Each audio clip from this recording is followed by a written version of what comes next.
For today's meditation, let us read Gospel according to St. John, chapter 15, verses 1 to 3. और आज हम देखेंगे यूहन्ना की सुसमाचार उसका 15 अध्याय 1 से 3 में। सच्ची दाखलता मैं हूं, जो मुझ में है और नहीं फलती उसे वह काट डालता है, जो फलती है उसे वह छांटता है ताकि और फले। तुम तो उस वचन की तो मैंने तुमसे कहा है शुद्ध हो। Here, Jesus describes himself as a vine. और यहाँ पे यीशु मसीह जो है खुद को यहाँ पे दाखलता बताते हैं।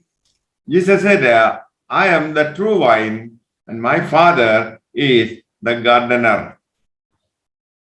और यहाँ पे प्रभु यीशु कहते हैं कि मैं सच्ची दाखलता हूँ और मेरा पिता जो है वो किसान है।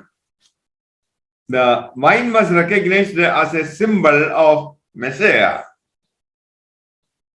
और जो दाखलता है वो एक दर्शाता है मसीहा को। Jesus is the true vine, and we must be rooted in him. और जो परमेश्वर है वो सच्ची दाखलता है और हमें उसकी जड़ों तक हमें करना है। Then only we will be able to bear fruit for Jesus, for God. और जब हम उसकी जड़ों में बने रहेंगे तभी हम उसके लिए फल को ला पाएंगे। So the relationship of a believer with Jesus Christ is that of a vine and its branches. और जो ये एक रिश्ता है कि जो प्रभु यीशु है वो सच्ची दाखलता है और हम उसकी क्या है डालियां हैं। So vine and branches picture the relationship between God and his people. और जो दाखलता है और उसकी जो डालियां है वो दिखाता है कि हमारे और परमेश्वर का रिश्ता। The believer has to depend on Jesus Christ. और जो विश्वासी होते हैं उन्हें परमेश्वर के ऊपर निर्भर होना होता है। And it also shows the need for constant connection. और ये और भी दिखाता है कि हमारा एकदम लगातार उसके संग संबंध। So as Jesus was about to depart, this connection was very important. और जैसे कि परमेश्वर जैसे ही जाने वाला था तो उसकी जो डिस्कनेक्शन था वो बहुत ही ज्यादा जरूरी था। And Jesus would remain united to the disciples, and the disciples to him, as truly as branches are connected to the main vine. और लेकिन प्रभु यीशु अपने चेलों के साथ और चेले प्रभु यीशु के साथ जुड़े रहना चाहते थे, जैसे दाखलता अपनी जड़ों के साथ होती है वैसे ही। So we are the branches and Jesus is the vine. और परमेश्वर जो है वो दाखलता है और हम उसकी डालियां हैं। Every branch in Jesus Christ that does not bear fruit, he takes away. और जो कोई भी डाली जो परमेश्वर में फल को नहीं लाती उसको वो काट डालता है। The branches that are taken away were never properly abiding in the vine. और वो डालियां जिन्हें वो हटा देता है, अपने से दूर कर देता है, वो कभी भी परमेश्वर के लिए अच्छे से फल नहीं लाई होती हैं। So we have to check our life. इसीलिए हमें अपनी जिंदगी को जांचना है Whether we are really connected to Jesus Christ, the true vine. और हमें देखना है कि क्या सच में हम परमेश्वर से कोई भी रिश्ता रखते हैं जो सच्ची दाखलता है। If you do not bear fruit, that means there is a connection problem. और अगर हम फल नहीं लेकर आ रहे हैं तो इसका मतलब ये है कि हमारे संबंध में कुछ गड़बड़ है। And every branch that bears fruit, he prunes. और जो डाली जो फल लेकर आती है उसे और भी अच्छे से रखा जाता है। Pruning is same as cleaning. और जो उसे हम उसके चारों तरफ जो हम और खोद के उसको अच्छा करते हैं, इसका मतलब है हम और साफ सफाई करते हैं उसके चारों तरफ। The gardener cleans up the fruit bearing vine so that it will bear more fruit. और जो किसान है उस डाली को जो बहुत फल लाती है उसे और भी अच्छे से काटता है, छांटता है ताकि वो और भी बहुत अच्छे फल लेकर आए। It would be better to be pruned to grow than cut to burn. और ये अच्छा है कि हमें काटा और छाटा जाए, इससे बेटर है कि हमें वो जला दिया जाए। So if it is not bearing fruit, that branch will be cut off.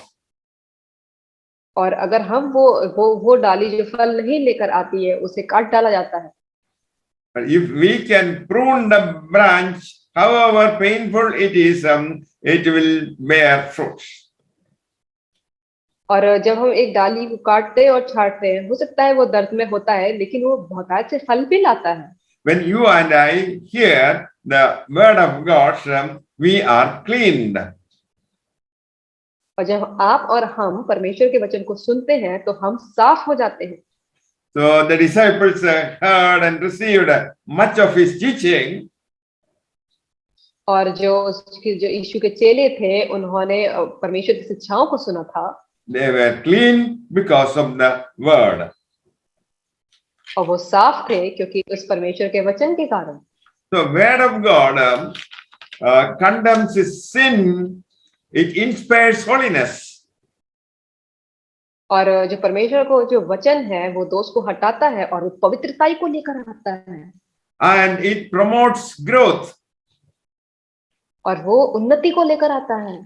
See, the word of God condemns sin. It inspires holiness and promotes growth. और जो परमेश्वर का वचन है, वो दोषों को मिटा देता है, वो उन्नति को लेकर आता है और हमें वो साफ करता है। The word of God has a pruning effect. और जो परमेश्वर का जो वचन है, उसके अंदर बढ़ने की आत्मा है। That removed evil from the life of the disciples. और वो जो चेले थे, उसकी जिंदगी से जो बुरी आत्माएं हैं, वो निकाल देता था। And conditioned them for further service. और वो उनको समझाता था कि उनके आगे की उन्हें और क्या सेवा करनी है। Now verses 4 to 5. तुम मुझ में बने रहो और मैं तुम में, जैसा डाली यदि दाखलता में बनी न रहे तो अपने आप से फल नहीं ला सकती, वैसे ही तुम भी यदि मुझ में बने न रहो तो नहीं फल सकते। मैं दाखलता हूँ, तुम डालियां हो। जो मुझ में बना रहता है और मैं उसमें, वह बहुत फल फलता है, क्योंकि मुझसे अलग होकर तुम कुछ भी नहीं कर सकते। Remain in me and I will remain in you. तुम मुझ में बने रहो और मैं तुम में बना रहूंगा। So that shows the vital relationship between the branch and the vine. ही वो संबंध है जो एक दाखलता और उसकी डालियों के साथ होता है। Jesus emphasized the mutual relationship. यहाँ पे परमेश्वर ने बताया है कि उसका जो आपसी संबंध है। So it's not only that the disciples live in the master also lives in the disciples. ये सिर्फ अकेली यही बात नहीं है कि जो चेले हैं वो सिर्फ प्रभु यीशु में वास करें, बल्कि परमेश्वर भी उस चेलों के अंदर वास करते थे। Jesus lives in us and we in Jesus Christ. तो यीशु जो है वो हम में वास करता है और हम प्रभु यीशु में वास करते हैं। Even though Jesus was about to depart from the disciples, Jesus promised them to be connected with them. फिर जब परमेश्वर यीशु को, जब वो चेलों से वो दूर होने वाला था, तब भी प्रभु यीशु ने उनसे वादा किया कि वो फिर भी उनके साथ जुड़ा रहेगा। You and I are invited to live in Jesus Christ. आप और हमें निमंत्रण दिया गया है कि हम प्रभु यीशु में जीवन को व्यतीत करें। We live in Jesus Christ by the power of the Holy Spirit. और हम प्रभु यीशु में जीते हैं पवित्र आत्मा की शक्ति के द्वारा। And we also have the word of Jesus Christ inside us. और हमारे पास प्रभु यीशु का जो वचन है हमारे अंदर है। If we live in Jesus Christ, we are able to produce much fruit. और अगर हम प्रभु यीशु में जीवित रहेंगे तो ऐसे फल को लेकर आए। And living in Jesus Christ is your choice.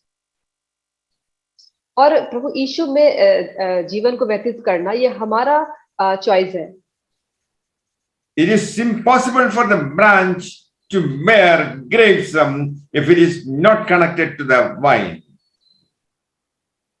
और क्या ये पॉसिबल है एक इंसान के लिए कि वो ग्रेप्स को लेकर आए अगर वो उस दाखलता से कनेक्ट जुड़ा हुआ नहीं है तो? We should be consciously connected with Jesus Christ to bear fruits.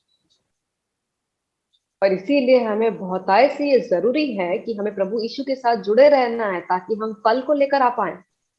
I am the vine and you are the branches. मैं ही सच्ची दाखलता हूँ और तुम डालियां हो। And we can say the fruits represent the Christian character. और हम ये देख सकते हैं जो फल है वो दर्शाता है कि एक मसीह का चरित्र कैसा होता है। Love, joy, peace, compassion, gentleness, all these are the fruits of the Spirit. प्यार, दया और नम्रता, संयम, ये सारी जो चीजें हैं वो सब कुछ आत्मा के फल हैं। So our connection to Jesus Christ is revealed by such fruits in our life. और जब हमारे अंदर ही आत्मा के फल होते हैं तब हमें लोग देखते हैं तो कहते हैं कि हमारे अंदर परमेश्वर की आत्मा है। Jesus told the disciples that they could do nothing without the help of Jesus Christ. यीशु ने अपने चेलों से कहा था ये बात कि तुम मेरे बिना कुछ भी नहीं कर सकते। So nothing of eternal value or real value could be accomplished without the presence of Jesus Christ in our life. और हम कुछ भी नहीं कर सकते हैं चाहे वो अनंत जीवन हो चाहे इस धरती का जीवन हो, प्रभु यीशु के मदद के बिना हम कुछ भी नहीं कर सकते। Jesus said, apart from me, you can do nothing. यीशु ने ये कहा कि तुम मुझसे दूर होके तुम कुछ भी नहीं कर सकते। Saint Paul said, I can do all things through Jesus Christ who strengthens me. साधु पौल कहते हैं कि मैं सारी चीजों को कर सकता हूँ क्योंकि परमेश्वर मुझे सामर्थ्य देता है। For successful Christian life, we need the presence and help of Jesus Christ. और एक सफलतापूर्वक मसीह का जीवन व्यतीत करने के लिए हमें जरूरी है कि परमेश्वर की सहायता हमें मिले। Verses 6 to 8. यदि कोई मुझ में बना ना रहे तो वह डाली के समान फेंक दिया जाता है और सूख जाता है और लोग उसे बटोर कर आग में झोंक देते हैं और वे जल जाती हैं। यदि तुम मुझ में बने रहो और मेरा वचन तुम में बना रहे तो जो चाहो मांगो वह तुम्हारे लिए हो जाएगा। मेरे पिता की महिमा इसी से होती है कि तुम बहुत सा फल लाओ, तब ही तुम मेरे चेले ठहरोगे। If we fail to live in Jesus Christ, it means our life is failure. अगर हम परमेश्वर में अपना जीवन व्यतीत करने में असफल हो जाते हैं तो हमारा पूरा जीवन ही असफल है। A disciple can spiritually live as they are connected to the master. और जब एक चेला जब आत्मिक रूप से जीता है तो वो अपने जो मास्टर है उससे जुड़ा होता है। If you do not remain in me, you are like a branch that is thrown away and then dies. और अगर तुम मुझ में नहीं बने रहते हो तो तुम उस डाली के समान हो जिसे फेंक दिया जाता है और वो सूख जाती है। People pick up the dead branches, throw them into the fire and burn them. और जो लोग होते हैं वो सूखी हुई डाल को उठा के बटोर लेते हैं और उसे आग में झोंक देते हैं और जला देते हैं। If you remain in me and follow my teachings, you can ask anything you want and it will be given to you. और यदि तुम मुझ में बने रहोगे और मेरे वचन तुम में बने रहेंगे तो तुम जो कुछ भी मांगो मेरे नाम से वो तुम्हें मिल जाएगा। Friends, they gather the branches that bear no fruit and throw them into the fire. और मेरे प्यारे मित्रों, वो उन डालियों को जो फल नहीं लेकर आती हैं उन्हें फेंक देते हैं और लोग उन्हें बटोर लेते हैं, उन सूखी लकड़ियों को, और आग में डाल देते हैं। The lifeless branch bears no fruit. और उन उन शाखाओं में जिनमें जीवन नहीं होता है, वो कोई भी फल नहीं लेकर आती है। It is good for only burning. और इसीलिए यही अच्छा है कि उन्हें जला दिया जाए। Therefore, to bring them and put, therefore they are burnt and see they are good for firewood. और इसीलिए उन्हें जला दिया जाता है, और यही उनके लिए अच्छा है कि उन्हें जला दिया जाए। Burning and fire experience shows punishment in the life to come. और जो एक आग में जलने का मतलब ये है कि हम देखते हैं उस सजा को जो बहुत ही दर्दनाक है। It warns of the great consequences of failing to live in Jesus Christ. और ये हम देखते हैं कि एक बहुत ही एक ऐसी फीलिंग है कि जो हम प्रभु यीशु में नहीं रह पाए। And the work of the Holy Spirit would be to keep the disciples connected to Jesus Christ. इसीलिए पवित्र आत्मा का ये काम होता है कि वो जो उसके चेले होते हैं उसे प्रभु यीशु के साथ जोड़े रखे। If the disciples were disconnected to Jesus Christ, they would be ruined. और अगर जो उसके चेले हैं उसे प्रभु यीशु के साथ कोई उनका संबंध ना हो तो उन्हें वो भी बर्बाद हो जाएंगे। Saint Jude was destroyed because he did not live in Jesus Christ. और जो सेंट जूड था वो उसे खत्म कर दिया गया क्योंकि वो प्रभु यीशु में अपना जीवन व्यतीत नहीं कर पाया।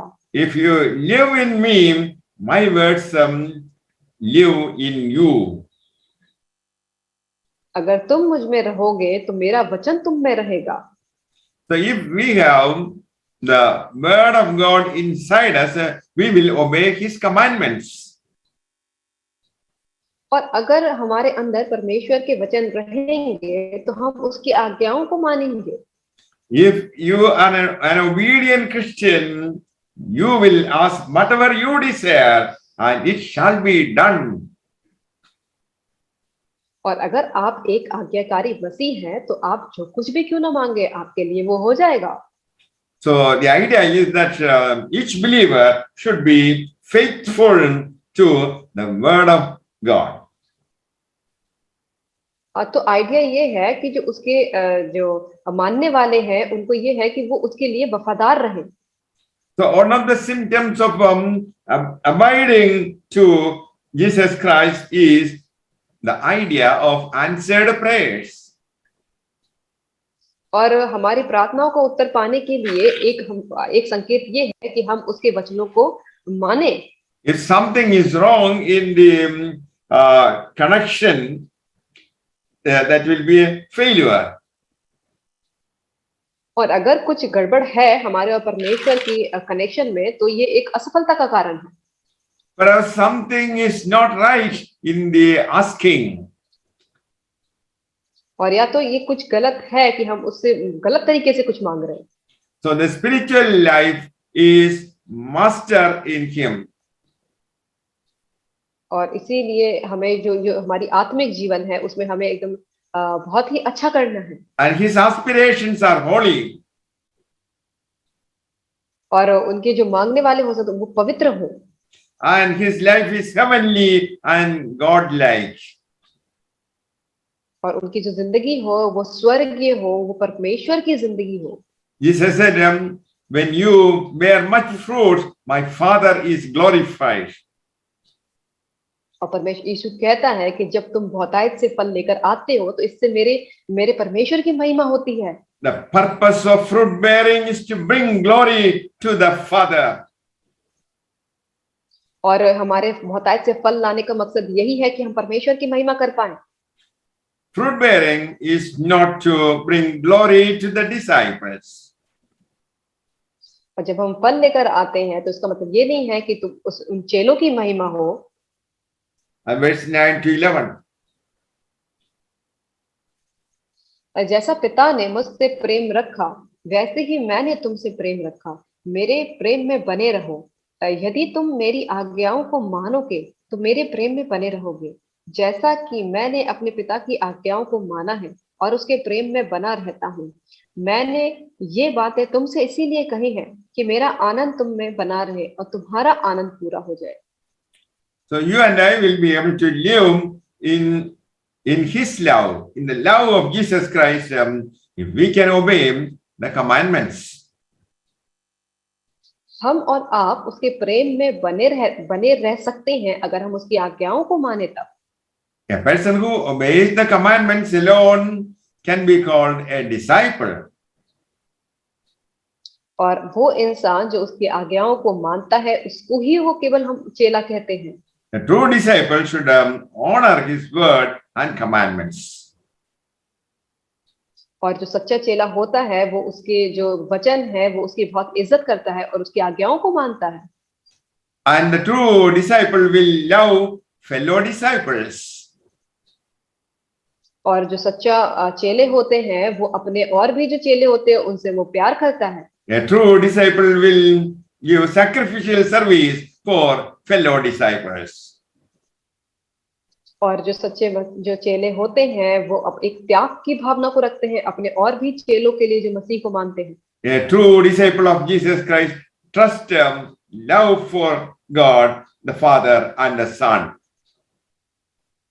और जो सच्चे चेले होते हैं वो परमेश्वर पे यकीन रखते हैं, परमेश्वर पिता पे भी यकीन रखते हैं। Jesus said, if you obey my commands, you will remain in my love. और परमेश्वर यहाँ पे कहता है कि अगर तुम मेरी आज्ञाओं को मानोगे तो तुम मेरे प्रेम में बने रहोगे। And Jesus said, I have told you these things so that you can have same joy I have, and so that your joy will be the fullest possible joy. और प्रभु यीशु ने ये कहा कि मैं तुम्हें ये आज्ञाएं इसीलिए देता हूँ ताकि तुम्हारा आनंद पूरा हो जाए, जैसे कि मैंने उस आनंद का अनुभव किया है, तुम्हारा आनंद भी बहुतायत से पूरा हो जाए। Jesus said, these things I have spoken, that my joy may remain in you.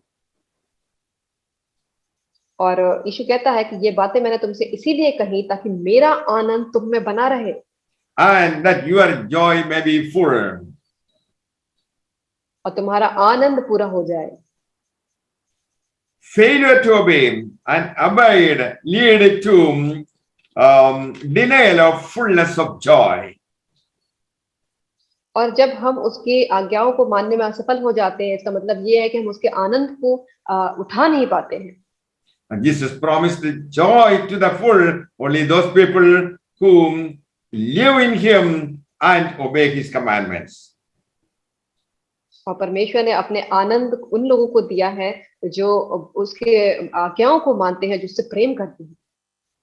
The joy of Jesus is not the pleasure of a life of ease. और जो परमेश्वर का आनंद है वो ये नहीं है कि जो हमें संसार की सारी वो ऐशो आराम मिल जाए। It is simply being right with God. और ये सिर्फ एक सरल तरीका है कि हम परमेश्वर में सही रहें। A person who consciously walk in His love and care will be able to enjoy life. और वो इंसान जो बहुत ही अच्छे तरीके से परमेश्वर की महिमा और उसकी केयर में बना रहता है, वही इंसान उसके आनंद को महसूस कर सकता है। The presence of Jesus Christ in the life of a person removes all misery from their hearts. और अगर हमारे अंदर परमेश्वर की उपस्थिति रहती है तो वो उस इंसान के अंदर से हर एक तरह की जो भी गलत चीजें हैं वो निकल जाती हैं। Jesus came here to expel, to remove wickedness out of the world. और यीशु इस जगत में आया ताकि इस संसार से वो दुष्टता को खत्म कर सके। Jesus has come here to bring back to us the old joy. और परमेश्वर इस जगत में आया ताकि हम अपने पुराने उस आनंद की ओर वो हमें फेर लेकर जाए। May the Lord bless you all with these words. Amen. परमेश्वर आप सबको इन वचनों के द्वारा आशीष करे। आमीन।